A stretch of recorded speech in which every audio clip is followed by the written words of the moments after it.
गुरुर्ब्रह्मा गुरुर्विष्णू गुरुर्देव महेश्वरा सद्गुरु साक्षात परब्रह्मा तस्मै श्री सद्गुरवे नमः। जय जय रघुवीर समर्थ श्रीराम समर्थ। सद्गुरु चरणांना नतमस्तक होऊन आपण या निरूपणास सुरुवात करूया। समर्थांनी सांगितलंच आहे ना, मनुष्याच्या जीवनामध्ये आहे ना हे मन गुंत कधीवर। कारण मनुष्याचं मन आहे ना, जेव्हा अवगुणांमध्ये गुंतून जातं ना, तेव्हा ते निघण्यासाठी भरपूर प्रयत्न करावा लागतो, तरी सुद्धा ते निघत नाही। पण भगवंत रूपी हे नाव आहे ना, त्या नावेमध्ये जर मनुष्य बसला तर ते मन लगेच किनारी पोचतं। पण मनुष्य तसं करतो का बरं? कधीच करत नाही। म्हणून हा अहंकार आहे ना, हा अहंकार एवढा मनुष्याच्या मनामध्ये असतो, त्याला दुसरं कोणी सांगून सुद्धा त्याचा अहंकार कधीच जात नाही। पण जेव्हा त्याच्या जीवनामध्ये अशी घटना घडते ना, तेव्हा त्याचा अहंकार निघून जातो। म्हणजे काही नुकसान झाल्याशिवाय आपण त्यातून शिकतो का बरं? पण जो नुकसान समोर दिसतं आणि मागून मागे येतो ना, तोच खरा भक्त आहे ना। म्हणजे नुकसान होण्या अगोदरच सावध होणं, हे जर कुठे तुम्हाला मिळायचं असेल ना, तर हे भक्ती मार्गामध्ये तुम्हाला पाहायला मिळेल। म्हणजे हे श्रवण आहे ना, तुम्हाला नुकसान होण्या अगोदरच वाचवत असतं। हे नामस्मरण आहे। बघा, तुमच्या जीवनामध्ये अशी बरेच प्रसंग घडले असतील। आजसुद्धा तुम्हाला प्रचिती आलेला असेल की माझ्या जीवनामध्ये भरपूर दुःख होणार होतं, भरपूर पैशांचा नाश होणार होता, पण समर्थ कृपेने मी वाचलेलो आहे। म्हणजे हे श्रवण आहे ना, तुम्हाला दर संकटाला तुम्हाला मदत करत असतं। म्हणजे हे सुखाचे प्रवाह आहेत ना, समर्थ रूपी या ज्ञानगंगेतून तुमच्या जीवनामध्ये प्रकाश टाकत असतात। समर्थांनी मनाच्या श्लोकांमध्ये सुंदर वर्णन केलेलं आहे। अहंकार विस्तारला या देहाचा, स्त्रिया पुत्र मित्रादिके मोह त्याचा, बळे भ्रांती हे जन्म चिंता हरावी, सदा संगती सज्जनाची धरावी। बघा, एवढं मार्मिक वर्णन केलेलं आहे ना। या देहाचा अहंकार वाढला ना, म्हणजे स्त्री असो, पुत्र असो, मित्र असो, स्वकीय असो, यांच्या मोहामध्ये आहे ना, हे मन गुंतून 100% पडतं। म्हणून जर दृढ निश्चयानं जरा अज्ञान दूर केलं ना, तर यापासून आपण वाचू शकतो ना। पण हे अज्ञान दूर होईल कसं? या अज्ञान दूर केल्याशिवाय आपल्याला भगवंताची प्राप्तीसुद्धा होणार नाही, खरं सुखसुद्धा मिळणार नाही, सत्यतासुद्धा आपल्याला माहीत होणार नाही। म्हणून या अभ्यासानं या अज्ञान दूर केलं म्हणजे पुन्हा पुन्हा जन्म होण्याची चिंता दूर होईल। त्यासाठी नेहमी संतांची संगत धरायला पाहिजे ना, पण आपण ती धरतो का बरं? कधीच धरत नाही। समर्थांनी सांगितलं आहे ना, मनुष्य एवढ्या जाळ्या अडक्यामध्ये अडकतो, तरीही सुद्धा जो त्याला धोका देतो ना, त्याच्यावरच तो विश्वास ठेवतो। पण भगवंत त्याला अजूनपर्यंत कधी धोका दिलेला नाही, पण तो भगवंतावर प्रेम करतो का बरं? कधीच करत नाही। जो मनुष्य त्याला वारंवार धोका देतो, वारंवार त्याची हानी पोचवतो, वारंवार दुःख निर्माण करतो, त्याच्यावर तो विश्वास ठेवतो, निरंतर प्रेमसुद्धा करतो, पण भगवंतावर कधी विश्वास ठेवायचा बरं? कधी एकदा ठेवून बघ, तुझ्या जीवनाचं सर्व कार्य सुखामध्ये होतील, तुझ्या जीवनाचं सोनंच होऊन जाईल ना। बघा, हा अहंकार आहे ना, हा विनाशाचं कारण बनत असतो। प्रत्येकाच्या जीवनातला हा अहंकार आहे। एक वेळ तरी बाजूला सारला ना, तरी तुमच्या जीवनाचं सोनं होऊन जाईल, जीवन समाधानी होऊन जाईल। पण हा मनुष्य मृत्यू येतो तरी सुद्धा हा अहंकार जवळ ठेवतो. व तुमच्या जीवनाचं कधी समाधान होणार आहे का बरं? कधीच नाही. एकेकाळी एका गावामध्ये एक शिल्पकार राहत होता. बघा, ही कथा आहे ना, छोटीशी आहे पण तुमच्या जीवनाचं सार सांगणारी आहे. लक्ष देऊन ऐका. एकेकाळी एका गावामध्ये एक शिल्पकार राहत होता आणि त्याचं नाव होतं रामलाल. शिल्पकलेवर असलेल्या अपार प्रेमामुळं त्यांनी आपलं संपूर्ण जीवन आहे ना, आयुष्य शिल्पकलेसाठी समर्पित केलं होतं.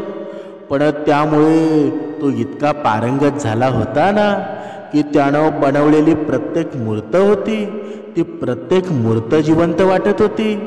त्यांनी बनवलेल्या मूर्ती पाहणाऱ्या व्यक्ती त्याच्या कलेचं खूप कौतुक करायच्या आणि त्याच्या कलेनं भारावून जायच्या. त्याच्या कलेची चर्चा पूर्ण त्याच्या गावातच नव्हे तर दूरवरच्या गावामध्ये सुद्धा होऊ लागली होती. बघा, नुसता कथेमध्ये भारावून जाऊ नका. आपण अहंकार आहे ना, हा विनाशाचं कारण कसं असतो ते आपण पाहत आहोत. म्हणजे मेन मुद्दा लक्षात ठेवा. अशा वेळी अशा परिस्थितीमध्ये जसे सहसा घडतं ना तसे शिल्पकाराच्या बाबतीमध्ये घडलं. त्यांच्यात अहंकाराची भावना जागृत झाली आणि तो रामलाल स्वतःला सर्वोत्तम शिल्पकार मानू लागला. वयानुसार जेव्हा या रामलालचा शेवटचा काळ जवळ येऊ लागला तेव्हा तो मृत्यू टाळण्याचा विचार करू लागला. रामलाल कसं तरी यमदूताच्या नजरेपासून वाचवायचं होतं जेणेकरून तो त्याला मारू नये. शेवटी एक युक्ती त्याला समजली. त्यानं आपल्या अतुलनीय शिल्पकलेचं ते प्रदर्शन करणाऱ्या 10 मूर्ती तयार केल्या. त्या सर्व मूर्ती दिसायला अगदी त्याच्यासारख्याच होत्या. बनवल्यानंतर सर्व मूर्ती इतक्या जिवंत वाटल्या ना की मूर्ती आणि तो रामलाल यात फरकच वाटत नव्हता. रामलाल त्या मूर्तीच्या मध्यभागी जाऊन बसला. रामलालच्या त्या रणनीतीनुसार या मूर्तीमध्ये यमदूताला रामलाल ओळखणं अशक्य होतं. त्याची रणनीती ही प्रभावी ठरली ना. जेव्हा यमदूत त्याचा जीव घेण्यासाठी आला तेव्हा त्याला 11 एकसारख्या मूर्त्या पाहून आश्चर्य वाटलं. यमदूत त्या मूर्तीमध्ये फरक करू शकला नाही. पण या मूर्तीमध्ये हा शिल्पकार रामलाल लपला आहे हे त्याला माहीत होतं ना. बघा, त्या रामलालचे प्राण गमवावं लागण्यासाठी त्याची ओळख होणं आवश्यक होती आणि आपला जीव न गमावणं म्हणजेच निसर्गाच्या नियमाविरुद्ध जाणं. म्हणजे निसर्गाच्या नियमानुसार त्या रामलालची शेवटची वेळ आली होती. यमदूत प्रत्येक मूर्ती तोडून शिल्पकार रामलालला ओळखू शकला असता पण त्याला कलेचा अपमान करायचा नव्हता. त्यामुळं त्यांनी या समस्येवर वेगळा उपाय शोधला. रामलालचा अहंकाराची जाणीव होती आणि त्यामुळं त्याचा अहंकार दुखावत तो म्हणाला, खरं तर सगळ्याच मूर्ती कलात्मक आणि सौंदर्याचा अप्रतिम संगम आहे. पण शिल्पकारानं एक चूक केली आहे. तो माझ्या समोर असता तर मी त्याला त्या त्रुटीची जाणीव करून देऊ शकलो असतो. आपल्या पुतळ्यातील दोष ऐकून अहंकारी रामलालचा अहंकार जागा झाला आणि तो शांत राहू शकला नाही आणि पटकन जागेवरून उठला आणि यमदूताला म्हणाला, चूक अशक्य आहे. मी बनवलेल्या मूर्ती नेहमी निर्दोष असतात. यमदूताची युक्ती कामी आली होती आणि त्यानं शिल्पकाराला धरलं आणि म्हणाला, निर्जीव मूर्ती बोलत नाहीत आणि तू बोललास. तुमच्या अहंकारावर तुमचा ताबा नाही ही तुमची चूकच आहे ना. यमदूत शिल्पकार बघा त्या रामलालचं जीव हरण करून यमलोकामध्ये परत गेला. या कथेचं तात्पर्य काय आहे बरं? समर्थांनी सांगितलेलं आहे ना, अहंकार हा विनाशाचं कारण आहे. म्हणून अहंकाराला कधीही आपल्यावर वर्चस्व गाजवू देऊ नका. पहिली गोष्ट म्हणजे मनुष्याला हेच कळत नाही की अहंकार करावा कुठे आणि सत्यता करावी कुठे. म्हणजे ज्यानं ही पृथ्वी निर्माण केली, ज्यानं आपल्याला बनवलं, आपल्याला निर्माण केलं, त्याच्यासोबत आपण खोटेपणा करत असू, त्याच्यासोबत आपण डाव खेळायला बघत असू, मग ते बघा सत्यता बाहेर आल्याशिवाय राहील का बरं? म्हणूनच समर्थांनी सांगितलेलं आहे ना, मनुष्य चोरी करतो, मनुष्य वाईट कर्म करतो, त्याला वाटतं की मला कोणीही पाहत नाही, पण तो बघणारा त्याला एक डोळा आहे का बरं? तू जिथे किती जरी अंधारामध्ये लपून कार्य करशील ना, तरीही सुद्धा तिथे तो पाहतो. म्हणून आपण काय करावं ना, ते आपल्याला माहीत असावं की आपल्याला बघणारं कोणीतरी आहे. पण मनुष्य अहंकाराच्या धुंदीमध्ये सर्व काही विसरलेला आहे. या अहंकारामुळं त्याला त्याचे नातेवाईकसुद्धा दिसत नाही, त्याचा परिवारसुद्धा दिसत नाही, वेगवेगळ्या नशा करतो. मग शेवटी तुमच्या वाट्याला दुःखच येणार ना. समर्थांनी सांगितलंच आहे ना, हा अहंकार जर तुम्हाला जाळायचा असेल ना, तर तुम्हाला श्रवणाला बसावं लागेल, तुम्हाला उपासना करावी लागेल. ज्याप्रमाणे शंकराला राग आला होता ना, पण शंकराचा राग आहे ना, तो कधी शमला बरं? तो नामस्मरणाने शमला ना, तो रामनामामुळे शमला. मनाच्या श्लोकांमध्ये सुंदर वर्णन आलेलं आहे. तिन्ही लोक जाळू शके कोप येता, निवाला हरू तो मुखे नाम घेता. जपे आदरे पार्वती विश्वमाता, म्हणोनी म्हणाते हे नाम आता. जय जय रघुवीर समर्थ. बघा किती मनाला सुंदरता निर्माण होते ना. म्हणून शंकराला राग आला ना, तर तो तिन्ही लोकांना जाळून टाकू शकतो, पण त्याचा स्वतःचा दाह कोणामुळं थांबतो बरं? तो थांबतो तो रामनामामुळं शमला. त्या रामनामाचा जप आहे ना, जगदंबा पार्वती मोठ्या आदराने करते, म्हणून तेच नाम आहे ना. आता आपण आदराने म्हणायला हवं, पण आपण ते म्हणतो का बरं? कधीतरी तुम्ही विचार करायला हवा. तुम्ही निदान 21 दिवस तुमचा नियम पाळून बघा, की आजपासून सुरुवात करा की माझं प्रत्येक काम मी भगवंतावर सोपवील, माझा प्रत्येक क्षण मी रामनामामध्ये घालवेल. बघा तुमच्या जीवनामध्ये एवढी सुंदरता निर्माण होईल ना, एवढी ऊर्जा येईल की तुम्हाला सुद्धा आश्चर्य वाटेल की माझ्या जीवनामध्ये ही ऊर्जा निर्माण कशी झाली. म्हणून समर्थांनी सांगितलेलं आहे ना, की जीवनामध्ये आहे ना, बघा त्यावेळी भक्त प्रल्हाद होऊन गेला. भक्त प्रल्हाद जन्मला कुठे होता बरं? दैत्य कुळामध्ये जन्मलेला होता ना, पण तरीसुद्धा रामनामानं त्याला त्या संकटातून बाहेर काढलं ना. बघा मनाच्या श्लोकांमध्ये एवढं सुंदर वर्णन केलेलं आहे ना, तुम्ही कधी वाचलं सुद्धा असेल.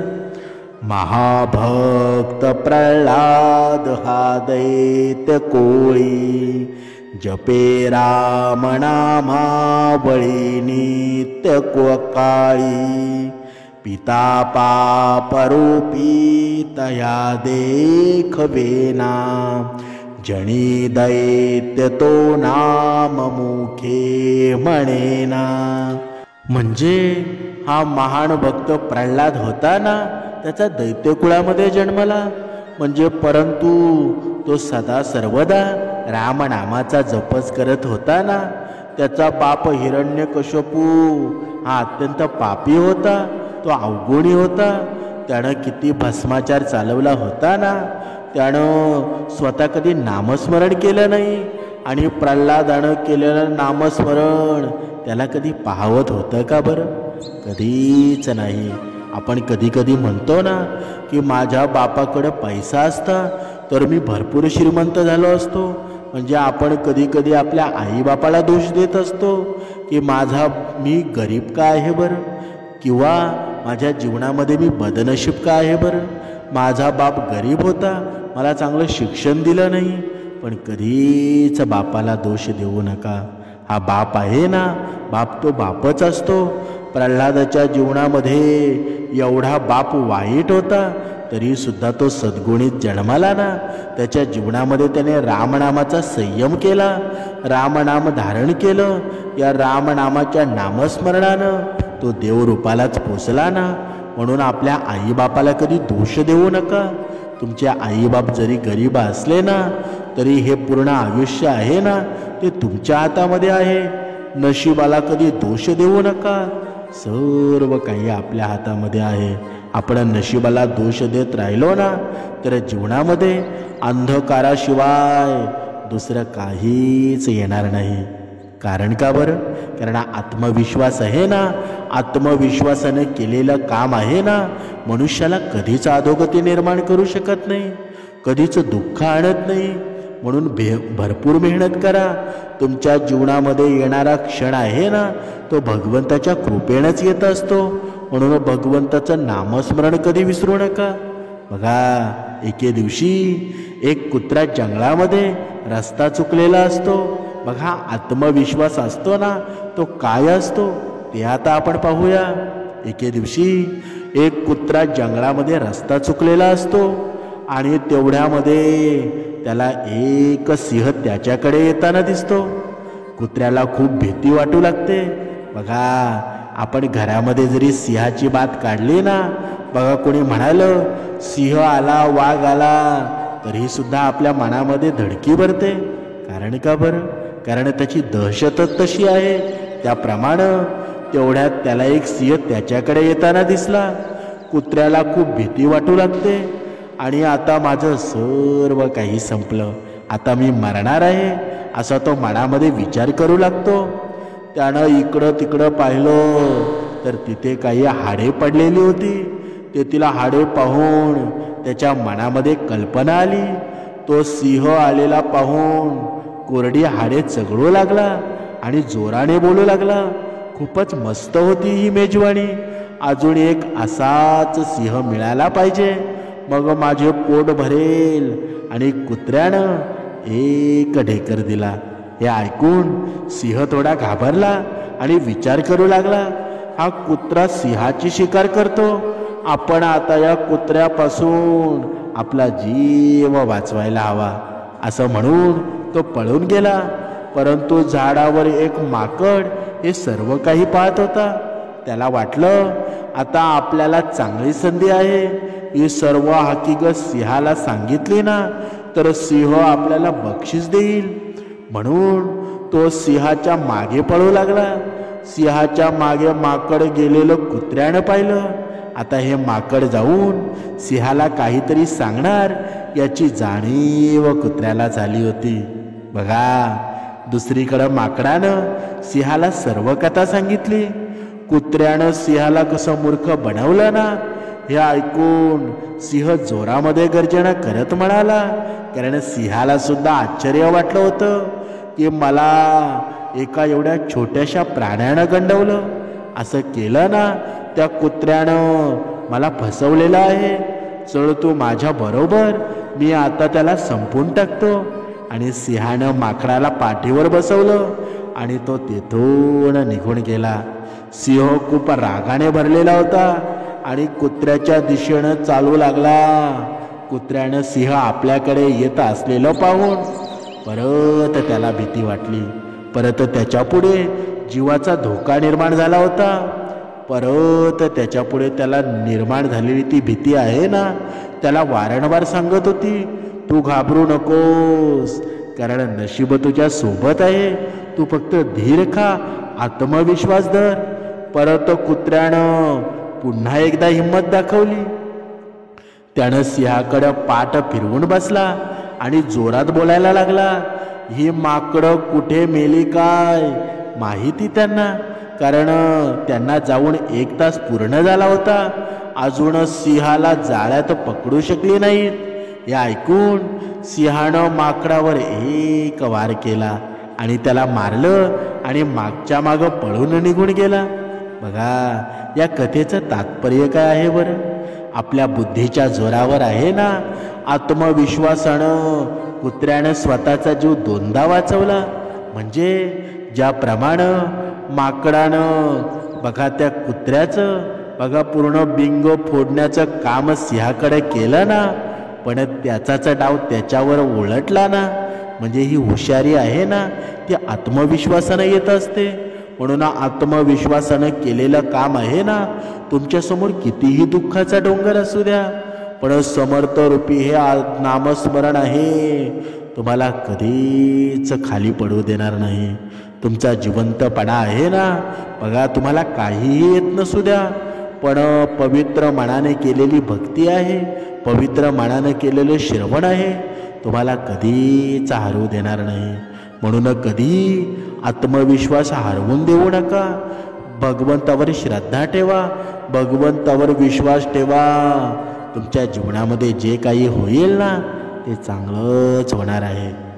जय जय रघुवीर समर्थ.